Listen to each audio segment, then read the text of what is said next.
Hi, this is Sandy. We are working on pop art, continuing it all this month. There are so many parts of pop art. Remember, pop art is what you see all around you in today's world, and then we make art out of it. So last week we did the soup can, and that was Andy Warhol. This week we're going to start comics. It's so hard to think I'm going to do a comic strip unless you know each little thing that goes into making a comic strip. So today we're just starting with the words. How are we going to make them?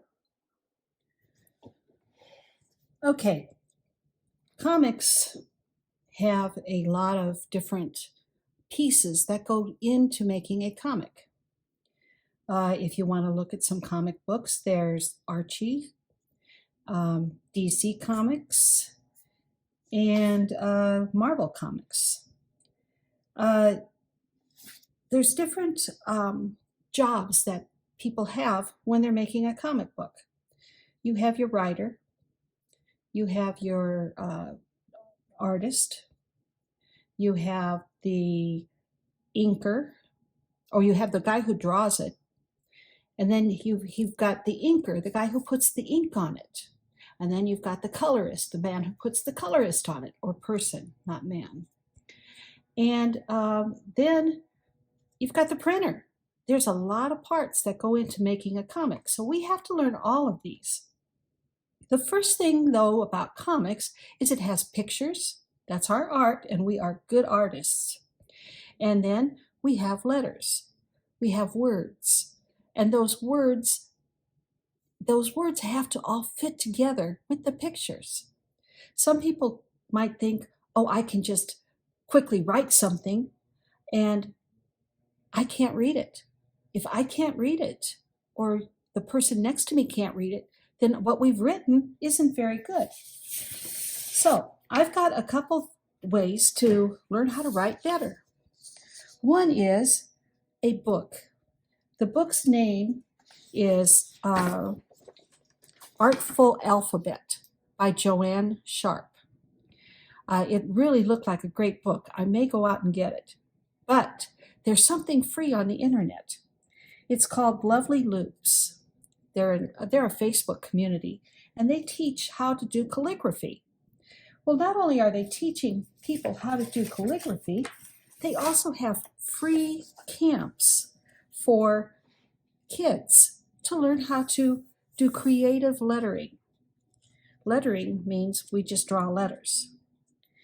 But there's different ways to draw letters. The thing is, in a comic strip, if I have an A, I want all of the A's to look alike. If I have a K, I want all of the K's to look alike. I can't make an A like this and then put an A like this. It just wouldn't fit together. And a comic book, you have a story, and the story starts and the story finishes.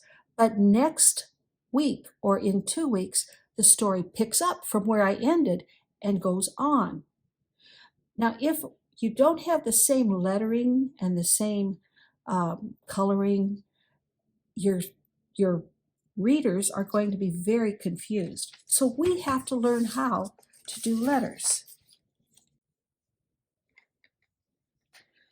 Lovely Loops has done a great job at giving us examples. Here's some bubble letters. These are just some neat letters. Different examples of different ways to do letters. The thing is, this is their work. They've done this. They are the artists who created the letters. If it were typed or on a computer where it prints off, that's no work at all. But when somebody actually does this stuff, that's work. So what we need to do is create our own letters. Now, I'm going to do a comic about a bee. That's what I've decided my comic is about. I've got this drawn out here. It's 5.5 inches by 14 inches. And I can create frames that way. So now that we've got our space allocated, we have to come up with what kind of letters we're going to put in there. Well, since it's a B, I played around with all kinds of letters here. These were just plain letters. These were letters with flowers. These are scary letters. These are dreamy letters. A shooting star letter. Or how about lightning letters? Those would be neat. But in order to do it and do it consistently from the beginning of the comic to the end of the comic, I have to make a letter chart, basically, of what my letters are going to look like. So I did that. I took a piece of paper like this, and this is really nice because it has a slant built into it. So I can choose at this point, do I want my letters to slant? Do I want them to slant that way? Do I want them to go straight up and down? I kind of liked the slant, so I went with the slant. There's going to be a link to tell you how to get this paper, and you print it off on your printer. And I printed 5 pieces of paper off. And what I want you to do is I want you to create the letters. This is my flourished alphabet. Every time I start a new paragraph or a new box, I'm going to use one of these letters. Now you got to think about things when you're doing these letters. I got to this O right here, and it was going to look like a Q. So I shouldn't have that right here. And I went ahead and I put it at the top so that it didn't look like that Q. So whatever flourish you put on here, you've got to think about it. Here's my C. Well, that looks like a G. That would not work. So I came over here and I created a nice little loop at the top, and now I've got my C. Now, my bee is going to be pollinating bluebonnets. So I think when it comes time for me to use that flourish, I'm going to actually use blue for my little flower. I can change those kinds of things, but I've got to do it all the way through my comic strip. Then I've got to decide, am I going to write all capital letters? Well, if I'm going to write all capital letters, this is my guide. This is what my letters have to look like. Now, maybe I want to put in some lowercase letters. I don't know that yet, but I'm going to go ahead and make up an alphabet with my lowercase letters in there too. So this is my B alphabet. It will go in here. There's it's really hard though to figure out how it's going to fit in there. So we just can't put words all over. We've got to indicate places on our comic strip where we're going to have the words. So maybe if somebody's saying something, we're going to have a little box that shows, oops, he's saying something, and it's going to have a bubble like this. Maybe that doesn't look very bee-like to you. First of all, the only thing a bee would say is buzz. That doesn't work. Okay, so the bee isn't going to say anything probably, but I've got that box and I know that's what I'm going to use. It sort of looks like a flower, and I can go ahead and once I decide what I'm doing, I can make the box distinctive. A little bit different than anything else. Or I can just leave it alone. Now, Then there's the box, what if my bee is thinking? How am I going to show my bee is thinking? I'm going to give these little thought bubbles. And maybe I want to use that same flower. I don't have to use a flower. I can use a square. That shows his thoughts. And so anytime the bee's thinking, I'm going to put it up here like that. I like that. I've got, what do you do if you're talking? I've got consistently, what do you do if you're thinking? But how about if I just set the stage? I'm just going to tell you what the story's about. I might put a situational box there. You know, a box is a box. You can do anything you want with the box, but it has to be consistent. I can decide that all I want is a box. It's easy, it's boring, but it's easy. And then I would put my situation, you know, my bee is, I think I'm going to name my bee Blue. Yeah, and I think I'm going to have blue flowers. So my bee is called Blue, and the situation goes here. Blue is buzzing around looking for bluebonnets. He wants to pollinate. So here's my box. But, you know, it really doesn't have what I need. So maybe I will make my box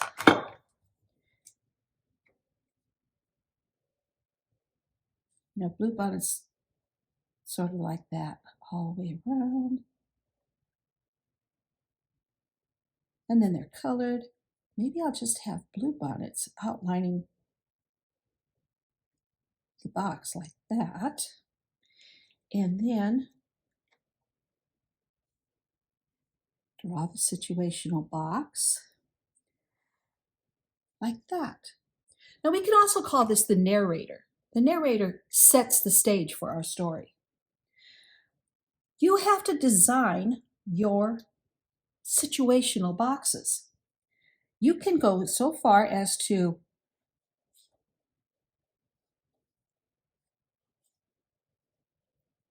do something like this.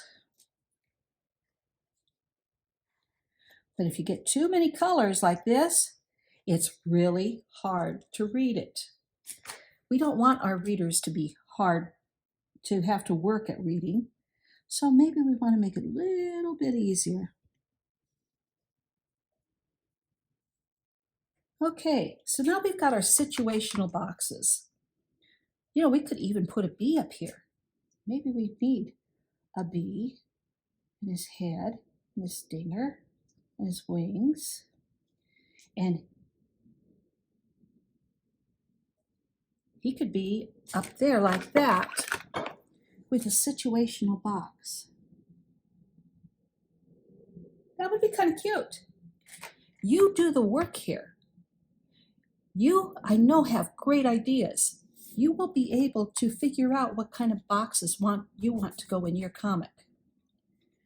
Okay, now let's go down to one last thing. It's called onomatopoeia. Onomatopoeia. That's a word that just rolls off your mouth, off your tongue. Onomatopoeia, onomatopoeia, onomatopoeia. Now think about the word. The word is an English term, and it's making the words look like they sound. So that's a lot of word, onomatopoeia. Well, what about buzz? Can you make that word sound like that? Well, sure we can. We can have a bee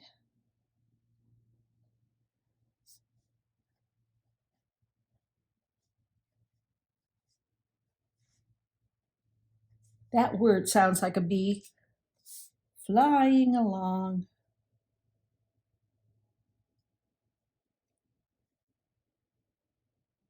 Buzzing along. Okay, so The word buzz is a picture word. We drew a picture with the word. What about if we have a word like pow? You want that pow to really pack a punch. Can you do that? Can you do that with those words? Those letters wouldn't be real skinny letters. Those letters would be huge letters.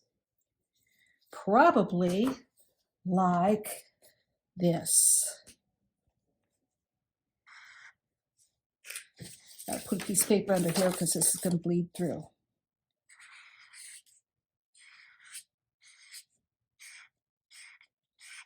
Now these letters here, they don't have to fit within our alphabet because these are painting a picture. Okay, so I drew my letters, but I want something to show that crash. So I'm going to take this red and I'm going to make a crash box.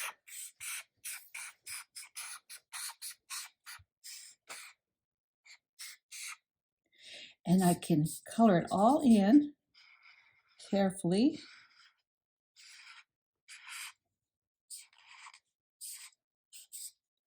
And so when I make my comic, remember I said that I don't have to use the same letters.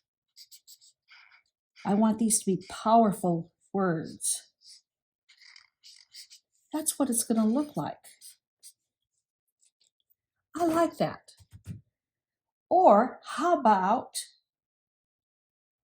my bee flies into a window that's closed?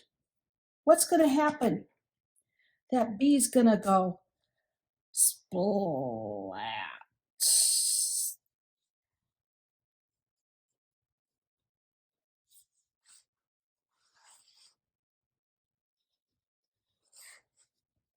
Okay, splat, he flew into the window. So now I've got some descriptive words. Remember what that is, onomatopoeia. It's kind of fun to say. Maybe my bee is going to be covered in pollen. So he sneezes, and here's, I gotta get my bee.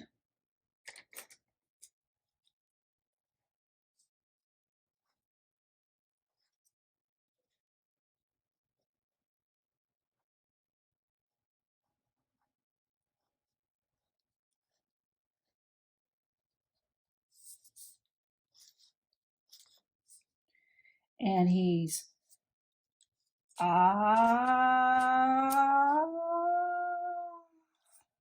remember this is the where he's saying something. He could have a box there and he could say chew all the way across. So I've made another descriptive word that doesn't have to be in there that looks like that.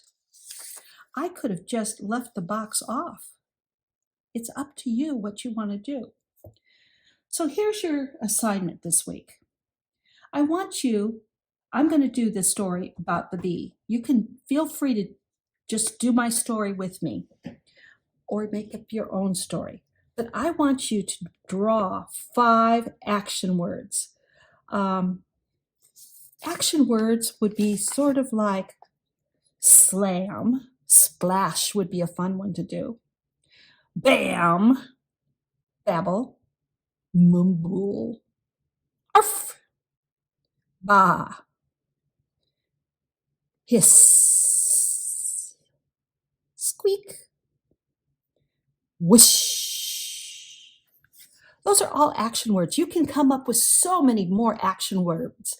I can't even think of them right now, but I'm sure you'll come up with them. So that's one thing. I want 5 action words. So let's go down here and let's say 5 action words.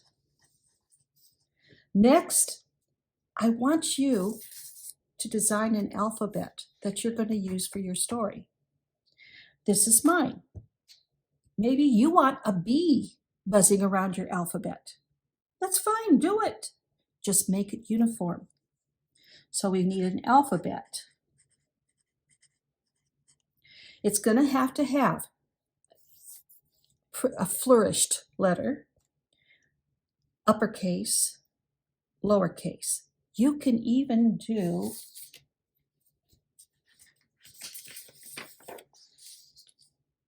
cursive. But then everything has to be written in cursive. Okay, then I want you to design your text boxes. I want you to know what it's going to look like in here. I want you to know before we start, this is what my comic is going to have in it. Those are my comic features. Okay?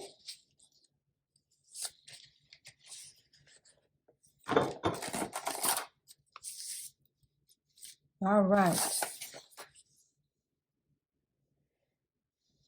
So you're going to design one for your comic, one thought, one verbalization, and one situation. The narrator says this one, and the character says this one, and the character thinks that one. Okay? Can't wait to see you next week. Bye.